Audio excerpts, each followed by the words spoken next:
Hey everyone, so here's an interesting one, right? Take the radius of the sun, multiply it with the perimeter of the pyramid, divide by 10, and you get the circumference of the earth. This is not the only weird thing with the pyramids and our solar system. It is one of many. You might have seen in my previous video how I showed the coordinates of the pyramid just so happen to be the exact coordinates of the speed of light, except the pyramids were built thousands and thousands of years ago. Notice I said thousands and thousands. That wasn't a mistake, that was on purpose. So I'm going to go through a couple of these, but let's look at this over here, okay? I'm going to actually show this to you. As part of actually a larger thing, I am putting together, for the fun of it, a maths course showing how amazing and incredible and weird maths can be, right? Rather than just arbitrary numbers, how they start to tell a story about our history and place in the universe and how they link to mythology, how it's actually something very exciting, and how you can use mathematics in a more intuitive way. I am actually a teacher. I teach video editing, music production, graphic design. I've taught classes on cryptos. And many of my many of the people I teach are students that are still in school, right? So I thought a maths course would be useful, but I would rather do it in a fun, interesting way rather than giving these arbitrary examples. Let's look into some interesting stuff, some interesting numbers. Yeah, here's my little thing from the previous thing. The speed of light over here. There's the coordinates of the pyramid, and they're the same. Anyways, today we are looking at another topic. Let us go find out what is the radius of the sun. Let's go. Radius of the sun. All right. Oh, I should say in miles. In miles. There we go. So just so you know, I'm not lying, right? Because some of you might not believe what I'm showing you. There's no ways. It's talking nonsense. The radius of the sun, I say, is 432,690. And according to this, it is, where's my tab? It is 432,690. Interesting thing about the number 432, right?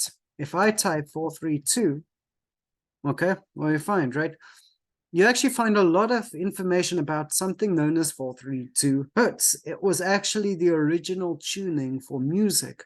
All music, guitars, pianos, and orchestral stuff and all sorts of things used to be tuned as a standard to 432 hertz, and then the Rockefeller Foundation changed that and made it 440.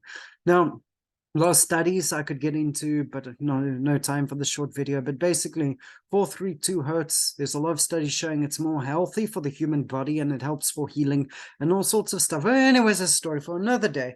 But basically, here we have 432 in the sun, and we have 432, which was used in music. And also, just one last thing, what frequency is Om? So basically, many Buddhists and Hindus, they like to chant Om as one of their spiritual mantras, and they believe that it was the first sound at the beginning of creation. Well, this Om mantra is 432 hertz. The Om, the sound Om, when chanted, vibrates at a frequency of, let's go over here, 432 hertz, which is the same vibrational frequency found throughout everything in nature. Kind of cool, ain't it? It's like the same frequency found all over nature, all over the show, and hey, it just so happens to be the radius of the sun. So we've kind of opened a little bit of a rabbit hole here. Ain't this strange? But let's go a little bit deeper into it. Radius of the sun, we multiply it by the perimeter of the pyramid. Well, fortunately for you, I've created a little simulation of the pyramid. Now, in terms of courses I teach, I'm actually putting together a course that teaches how to actually do design three-dimensional shapes or animations or stuff like that, including principles of sacred geometry and math. So you get to learn design and mathematics at the same time. And we link a lot to the pyramids because there's a lot. I believe there's a lot you can learn about from the pyramids alone. Think how in such a simple thing teach so much, but it really can. And you'll see in the course just how much information is encoded in that building. But here I've got a summary of it, right? I've got like the height and all sorts of things, but the length is given in cubits, 440 cubits. However, the meters is 230.6, right? 230.6 is one side and the pyramid has 4 sides, right? Just say, you know, I ain't lying on this stuff either. If you had your doubts, how long is each side of the pyramid? Pyramid, right? In meters, I should say. Let me also specify that I'm looking in meters. All right, let's go over here. Okay, 230. Let's go over here. The base of the pyramid is a square with each side being 230 meters, right? All right, so I've got 230.6. Actually, that was a rounded off figure you saw on the internet where they say it's a 230. It's actually more specifically 230.6. I am going to work with the 230.6. If you do a little bit more research, you will find that number, right? But it's the perimeter of the pyramid.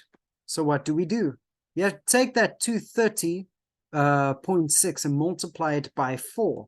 Right? So take 230.6, and we're going to multiply that stuff by 4. All right, now we got 922.4, right? Which is obviously what I have here. So already you can see I ain't lying, right? Everything is true. At least, you know, I got it from Google, so, you know, I'm not lying. But anyways, okay, radius multiplied by the perimeter. Let's start with that, and then we're going to divide it by 10. You see, all these calculations will either divide by 10 or multiply by 10. It's not just something I've thrown in arbitrary. You'll see why later, but let's take the sun, which also so happens to be the frequency of ohm, and also just so happens to be our old tuning system, that 432 hertz in music, but we're also going to add the 690, right? And then we multiply it by the perimeter of the pyramid, which is the length all around the pyramid. So you take that 922.4, and we're first going to get the answer to that, right? Gives us this long number. Now remember, we need to divide by 10, divided by 10. All right, and let's just hit the equal sign. All right, now I get this number, 39, basically 39 million, right? And the circumference of the Earth is 40 million. 39 is just under 40 million, but this is basically 99.59% accurate. How do we determine it is accurate to that degree? So as you can see here, I've already written down the answer, 39,9113. I already have that answer over here, right? So I'm just going to erase it on my calculator momentarily because we have it. In fact, actually, it's easier to copy it over here.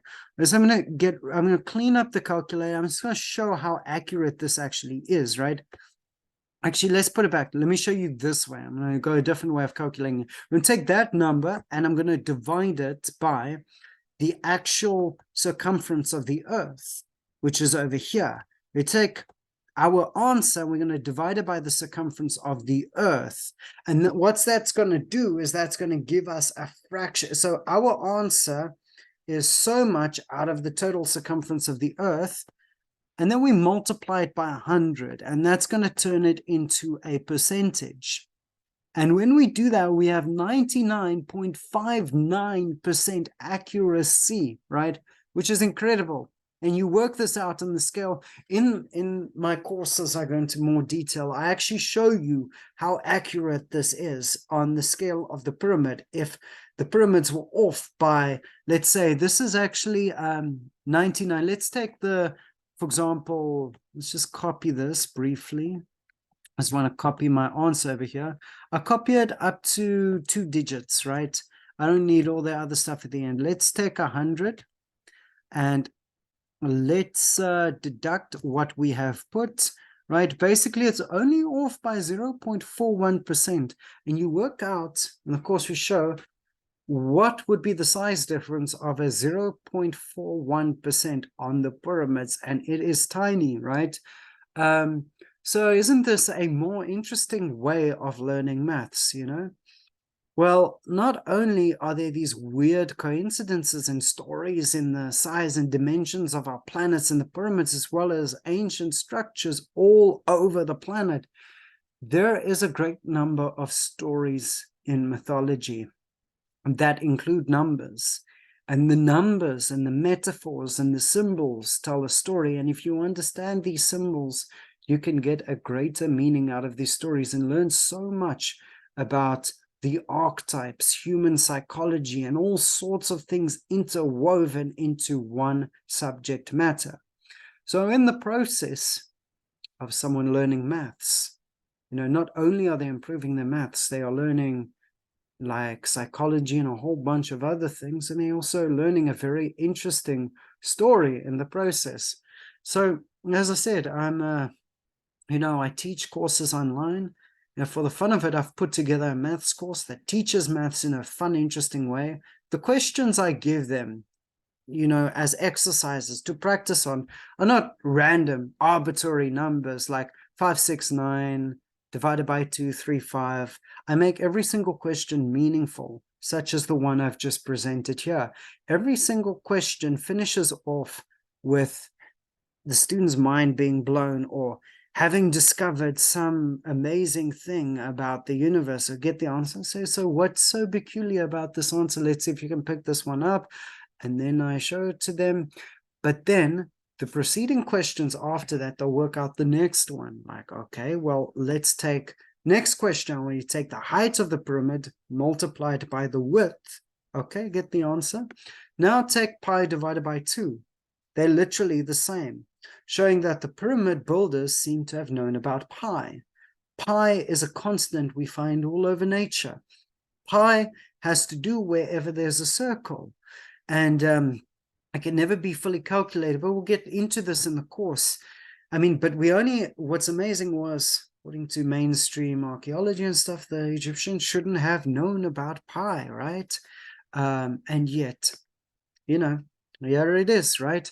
So yeah, but basically, along with this course, I also have a free webinar where I get into some of this stuff because I do like sharing it. I do like talking about it. I find it very fascinating. If you want to, go for that, sort of thing, my course has Become a Mathemagician, by the way, because I'm linking the mythological stories of magic and like the underworld and all that stuff. I'm turning maths into a game of Dungeons and Dragons, far more entertaining than just the boring maths you get at school. So it's Become a Mathemagician. I'm linking all their mythology to numbers, and I can do that because in the original teaching of maths and numbers in ancient cultures, they would interweave numbers. In fact, our word for mathematics etymologically has a link to ma'at, which was the scales of the ancient Egyptian underworld where they would measure your heart against a feather.